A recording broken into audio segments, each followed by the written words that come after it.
Ready to make a real impact every day?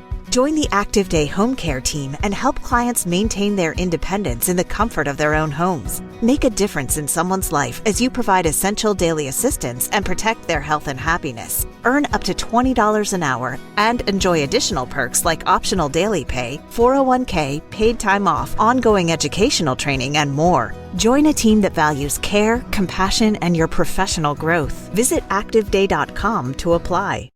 The 357 Maximum, that's right, I said Maximum, not Magnum, and the 35 Remington. A curious comparison, but one I think worth doing, and one perhaps more interesting than you might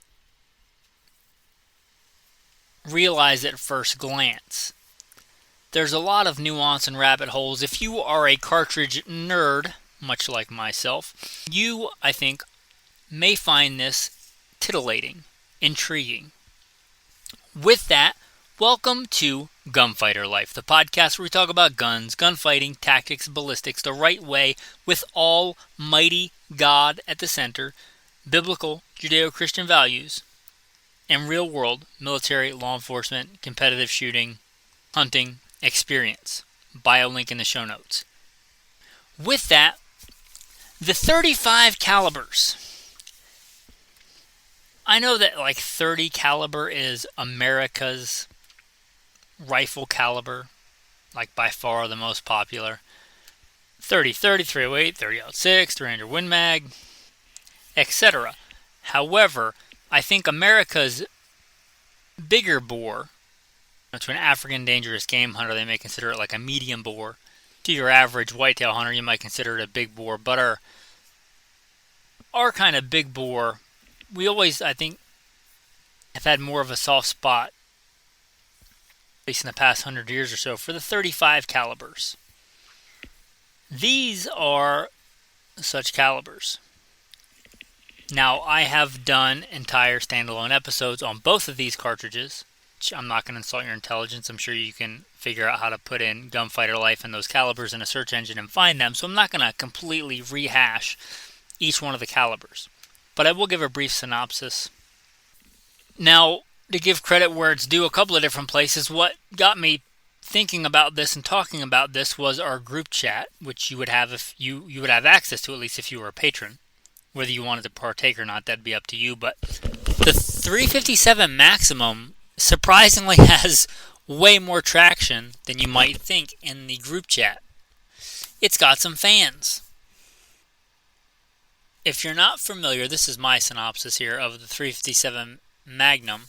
You got the 38 Special. You want more power, you make it a Magnum. You want more power still, you make it the Maximum. 357 Magnum, the case is 1.29 inches long and 1.605 inches long for the Maximum.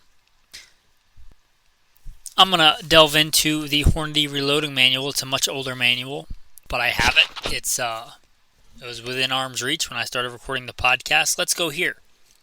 Versatility and widespread popularity made the 357 Magnum case the basis for yet another even and more powerful revolver cartridge. Remington and Sturm Ruger Co. announced the 357 Maximum in 1982.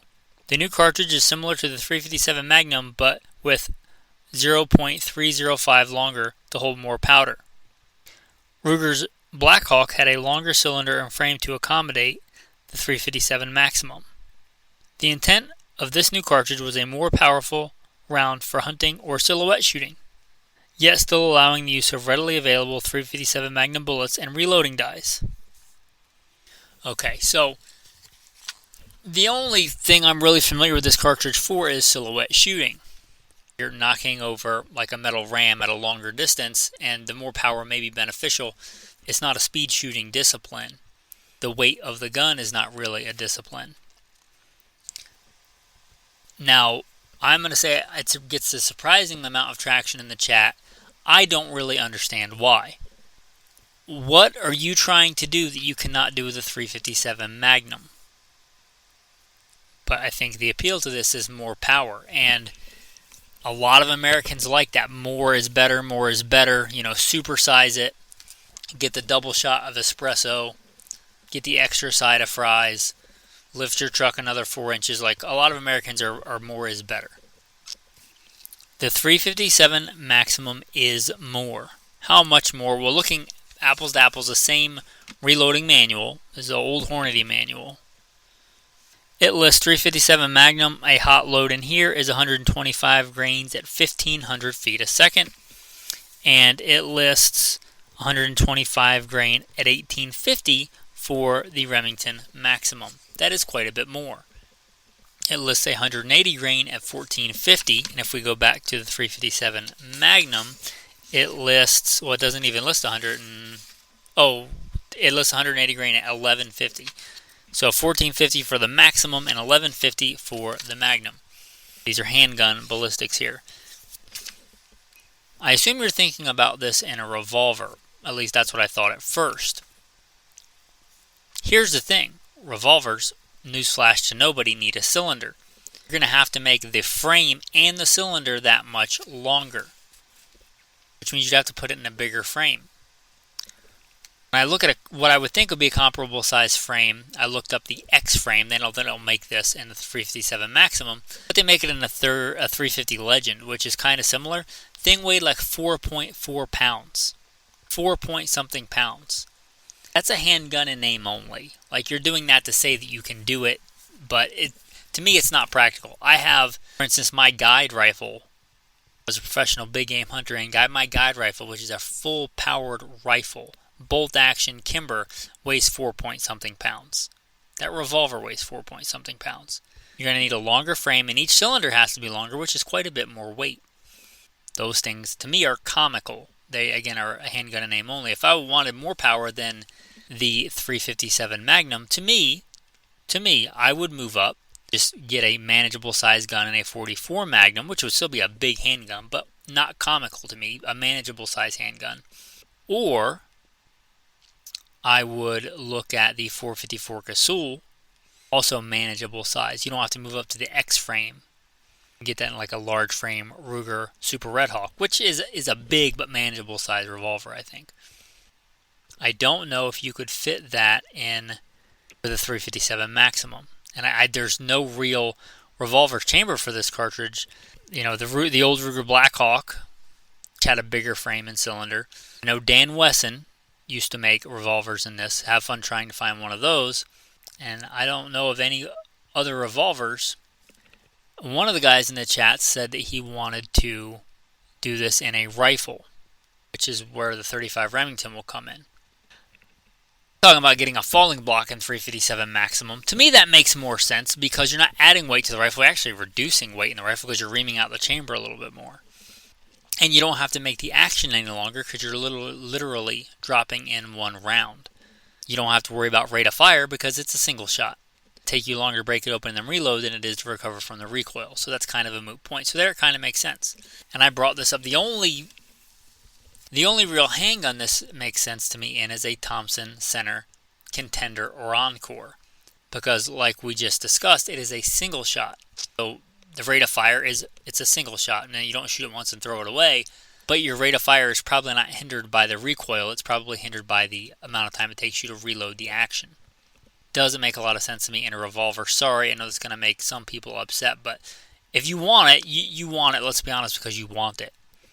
I don't think that the extra power in a 357 Maximum in a comically large revolver is going to help you in any real-world scenario. You have it because you want it. And if you want it, that's fine. I'm not your wife. You don't have to justify your gun purchases to me.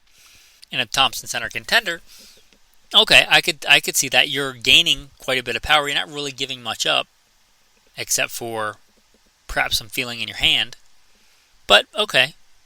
Somebody brought it up as in, like, a lever action. Now, you'd have to get a strong action, but I don't think so. Like, this sounds like a powerhouse for a handgun round, and it kind of is. Kind of is for a handgun round, for a revolver round. For a pistol round, it's right up there. Not a 454 Casull, but it's hot. But it's not compared to a rifle. It's not even close to an intermediate rifle round. And you may gasp at that, but I would consider 30-30 and 35 Remington intermediate rifle rounds. Now, it just so happens, and I was aware of this, and I like 35 Remington, Don't own one, but I did my first bear hunt when I was a boy with a 35 Remington.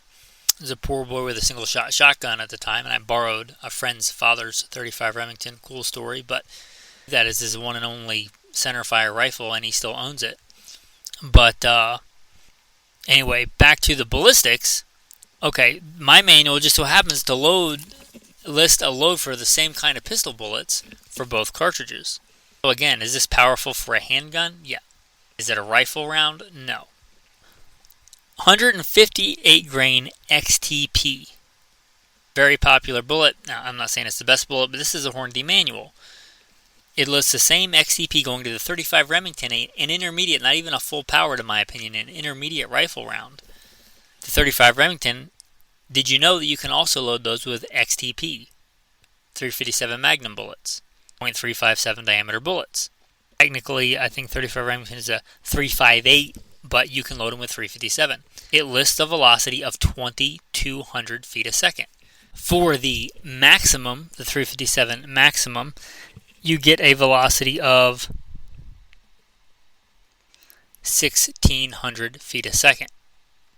Now, I don't know that you could safely take something like a Winchester 92, which is in 357 Magnum, and remount the chamber to 357 maximum. Not because I don't think it could handle the pressure. Maybe it could, maybe it couldn't. They're not the strongest of actions.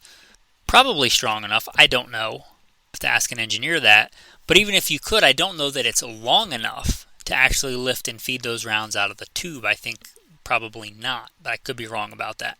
Which means you'd have to go to a rifle. A rifle action, like a Winchester 94, which is made for proper rifle rounds, like a 30-30, 35 Remington, you could easily handle those pressures, because those pressures, I think, exceed the 357 maximum. A lot of rifle rounds. That begs the question, why wouldn't you just get a rifle round in a rifle? What is the appeal then? Well, I think some of the appeal would be, to be fair, I was listing handgun ballistics to rifle ballistics. You would pick up some velocity in the handgun if you put it in the rifle. But I still think that's pretty impressive with the 35 Remington. But the people will say, well, yeah, but you can shoot 357 Magnum and 38 Special. You could. You're talking about, there's a little bit of difference between a 38 Special and a 357 Magnum, not in power, but in case length. Quite a bit of difference in a 357 Maximum and a 357 Magnum and a 38 Special. Talking about a long either cylinder and a forcing cone and free bore, or in the case of a rifle, you're talking about a lot of free bore in a 38 Special before it hits that rifling for a 357 Maximum. Would it be accurate? It could be, but it doesn't really lend itself. That amount of freeboard doesn't really lend itself to accuracy, so I guess you could. Also, if you're talking about a lever action and a rifle, if that's what appeals to you, some 357, 38 Special lever actions and 44 Special, 44 Magnum lever actions, they're kind of finicky anyway on loading the different loads. Some of them will do it. Some of them will do it with certain 38 Specials, not others. I think you're asking a lot if you want a lever action to feed properly with small, wad cutter 38 Specials all the way up to big, heavy, hot 357 Maximum. I'm not saying it's impossible. I'm saying it doesn't lend itself to that. But I think that's the appeal, is you could theoretically have a rifle that would fire, powder puff 38 Specials all the way up to 357 Maximum. That's kind of cool. This, the subtitle of Gunfighter Life is Survival Guns. That's pretty cool and intriguing. But I would point out you'd have to get a custom rifle, a custom bolt, if you're talking about a lever action, get it reamed out, run into all those issues, lifters, possibly a bunch of other issues. When you could just take the 35 Remington, you could go all the way up to like 200 grain proper rifle bullets, possibly even heavier. And if you wanted lighter loads, you could just take the existing rifle, factory rifles, factory brass, and just load them with Trail Boss. Or you have to know how to safely do this, but there are ways to safely load down with certain powders and certain loads, safely load down. So you could probably load down to those pressures and those kind of bullets anyway in a 35 Remington. And then the argument will come up, as it often does, and I think it's overplayed. You may disagree, but but I could theoretically have a gun that shot all that ammo and a handgun and a rifle. So you're going to have a custom with all the issues that would go along with that lever action rifle that shot 357 Maximum and a revolver that's comically big and weighs as much as a rifle in 357 Maximum, so you can theoretically maybe one day take a 357 Maximum out of your rifle and put it in your revolver and carry a giant, comically large revolver. I think that's more of a cool romantic idea than an actual practical thing. But I think that's some of the appeal of it. Again, if you have a single shot, want to ream it out to 357 Maximum, I don't see a lot of downside there. Also, I must point out there are these oppressive states that require you to hunt with straight walls.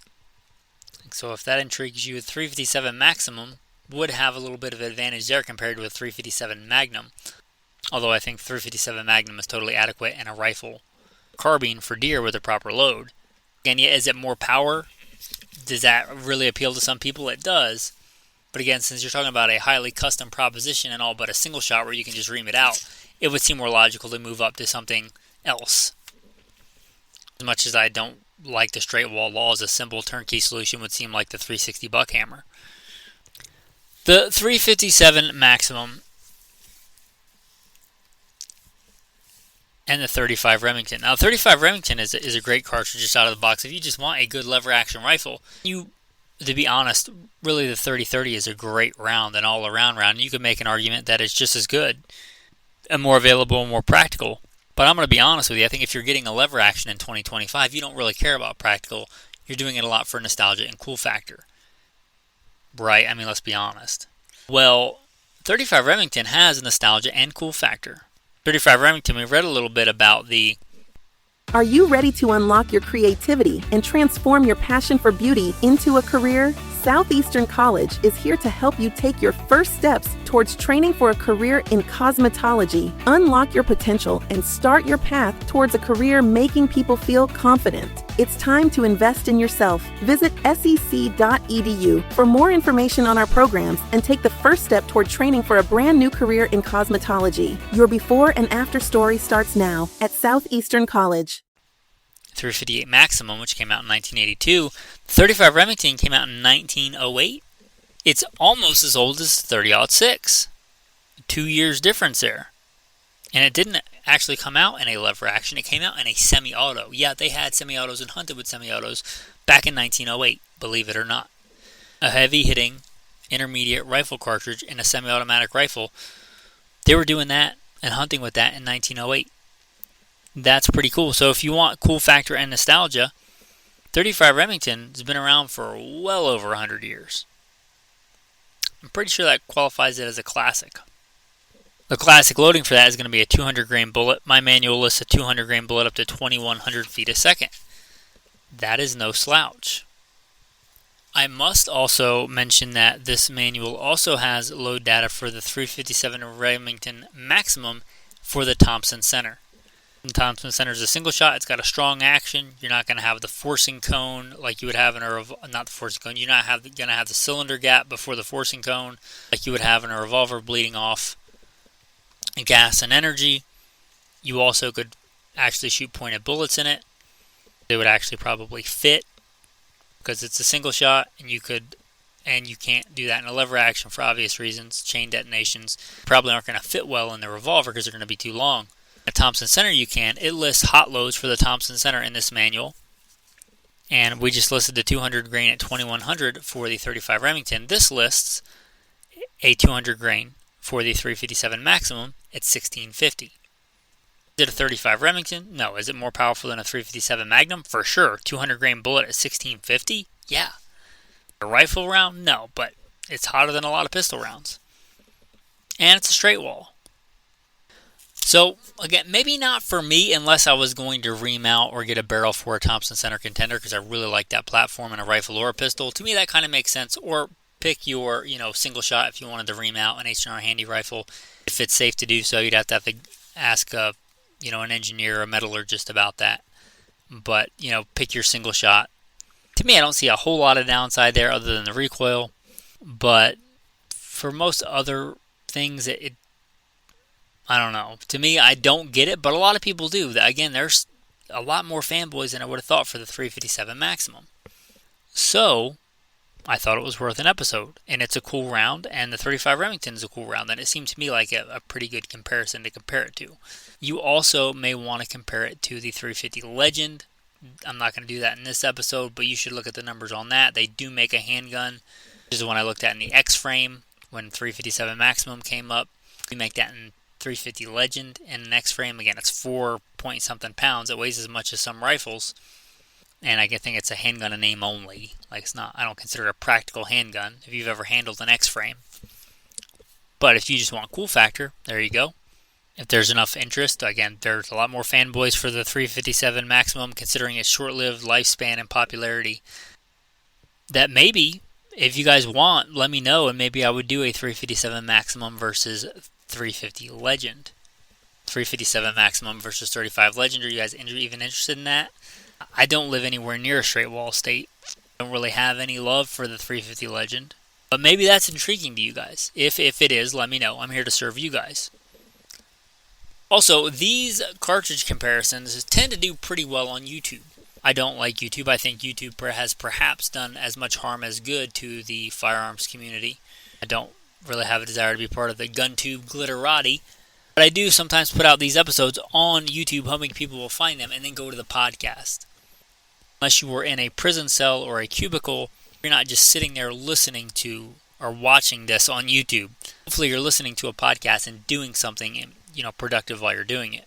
The reasons I like long-form podcasts, you can do something productive and, glean some information while you're doing it. You could be listening to this at the range. You could be listening to this at the reloading bench or on the treadmill.